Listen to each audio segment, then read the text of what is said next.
Year's Eve 2020, I was at Seton Williamson at the ER. We had these goals in life. Everybody was gonna lose weight and go to the gym and eat better. Everybody was upbeat and having a great time. 2020 was gonna be the best year. That's what we thought anyway. At least 6 people have died in an outbreak of the new coronavirus, which has now reached the United States. We get alerts when something new is happening. We got a little page that there's a new emerging virus in China. Just let it be on your watch list.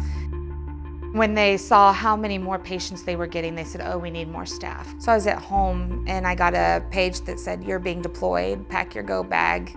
You need to be in San Antonio in 24 hours. While at Lackland, I felt like there was going to be some community spread. I didn't foresee it to be like what we saw in China was happening. COVID started spiking in Central Texas probably mid-March. I got pulled out of the emergency room and placed in the incident command. Lacey, one of my great friends and colleagues, was house supervisor at night and also in incident command. So between the two of us, we just started rotating on the education pieces of it. We were also the first team to take care of what we thought was a COVID positive patient at Seton Williamson. So as soon as we got our very first inpatient patient, we too were the only nurses for that patient. At the beginning, when we didn't know how COVID was contracted or spread, we're worried about going home every day. We were all scared.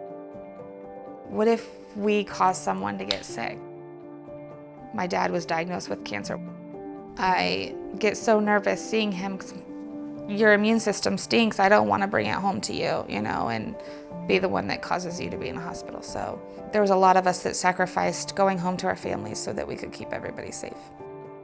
Lacey let me stay at her house. I literally lived with her for almost 3 months.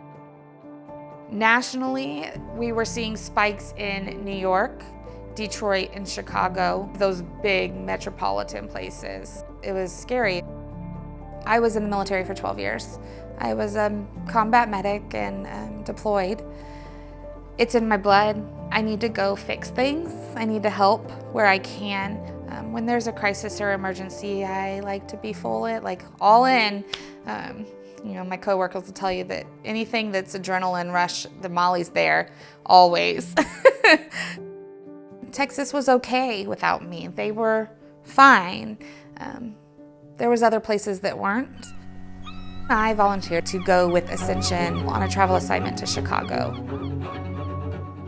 Chicago in May was desolate. It looked like a zombie apocalypse. When I first showed up to Amita, you instantly knew they were in crisis mode. Everybody looked tired.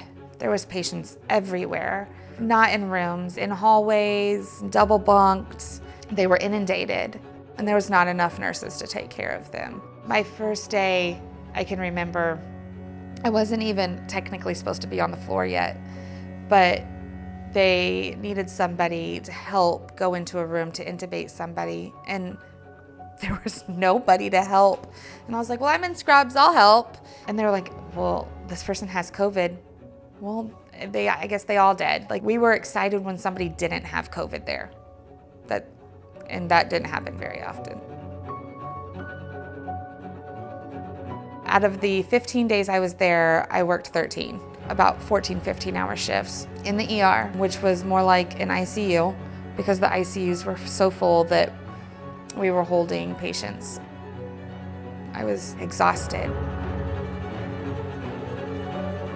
I've never ran a vent in my life. Only thing I know how to do as an ER nurse is to make it be quiet. I was never trained on them in my career, so I grabbed an RT and I was like, give me the rundown to learn how to do this real quick, because one night I had 4 patients and 3 of them were vented. It was a very trying 2 weeks. I saw some people that progressed and I saw a lot of people not. I lost well over 20 patients. And that's not typical at all. And that's just my patients. That's not all the patients that were lost. It's just mine. And after losing one, it wasn't like you had time to decompress. You would just, okay, let's move on, and you can deal with it later, and here's your next one, and hope you can do something. Sometimes it was too late, but you could emotionally be there. You could make them as comfortable as possible. You could hold their hand. You could try to FaceTime their family so that they can see them and give them some peace while they're sitting there and trying to get better and fight for their life. We had several patients that passed away at Seton Williamson. I can vividly remember all of them. In April, we had a patient come in that was short of breath and respiratory distress in the ER, and I ran down and put on my PPE, and we intubated them, put them on a vent. We did everything we could do. They passed away within minutes. We coded them for about 30 minutes, got them intubated, and we just couldn't get a pulse back. It just wasn't normal.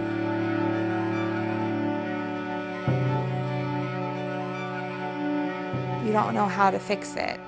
And viruses, you can improve symptoms, but you can't cure it, right? Like, it plays out. And so there's only so much you can do medically, and the rest is really just being there emotionally for them.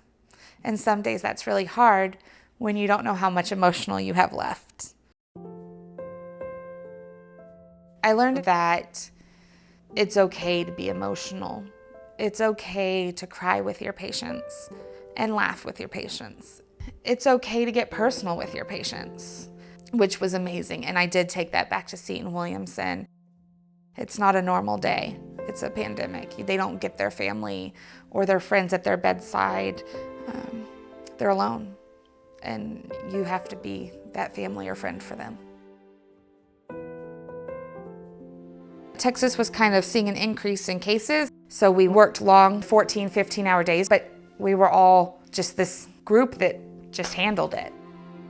I think the hardest time has been the constant COVID. There's a decrease, but it's still there, right? You're still worried about getting COVID and passing it to your family. And, I didn't see my family. I went and saw my son for 6 hours on his 3rd birthday. I went home when my mother-in-law passed away for 4 hours to hug my husband. The emotional, mental impact on our staff on a daily basis, we're still alert and ready. We still have staff members that go home to their senior citizen family members, and they're worried that they're going to expose them. They're scared, not for their lives, they're scared for everyone around them. They're so selfless. And then you add on all the other daily stuff, the winter storm of 2021, where you're admitting so many people and you're praying to God that you're making the right decisions, and it feels like it's never ending. It's like Groundhog Day for 14 months now. I see a light at the end of the tunnel. We had a nurse the other day that finally got to see her parents after a year because they all got vaccinated, so she finally felt safe to go. And they're only 3 hours away. Now that I'm house supervisor, I see our numbers of COVID patients across the hospitals, and I see it declining. It gives me some hope that the numbers are declining because people aren't as sick, that people are getting vaccinated, and that maybe one day we'll get a herd immunity. We just want the community to know that we're trying, that we're giving our all every single day.